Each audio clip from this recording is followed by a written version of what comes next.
Boris Johnson hit back at Robert Peston as he argued the government should implement preventative coronavirus measures now ahead of winter. Boris Johnson addressed the country during a coronavirus press briefing on Tuesday afternoon.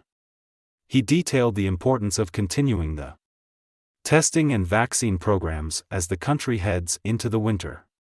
While taking questions from journalists, ITV's Robert Peston questioned why the government would not introduce preventative measures ahead of the expected increase in cases of coronavirus as we head into winter. Mr. Johnson quickly snapped back at Mr. Peston and claimed the UK had strikes the correct balance based on where the pandemic currently is. He also praised Britons both as citizens and businesses for taking responsibility for preventing the spread of coronavirus.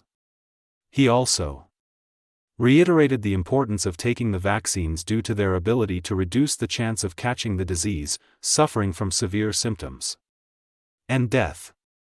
Mr. Peston asked, "Obviously we are all relieved the way in which the vaccine reduces severe disease. While being double-vaxxed. Myself just recovering from coronavirus. But, as your chart shows, the numbers going into hospital are 4 times what they were a year ago. Deaths are 5 times what they were. As you pointed out, we are about to get colder weather, we are going to be indoors more. Kids are going back to school. What is the argument for not taking mild suppressive measures now as a preventative measure?" Mr. Johnson replied, "Because the vaccines have made a huge difference in reducing mortality.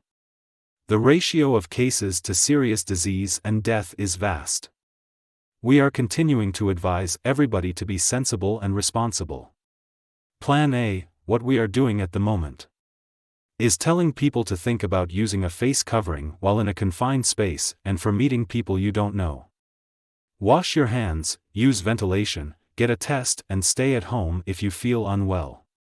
These are very important restrictions that I think are part of the ways we behave responsibly.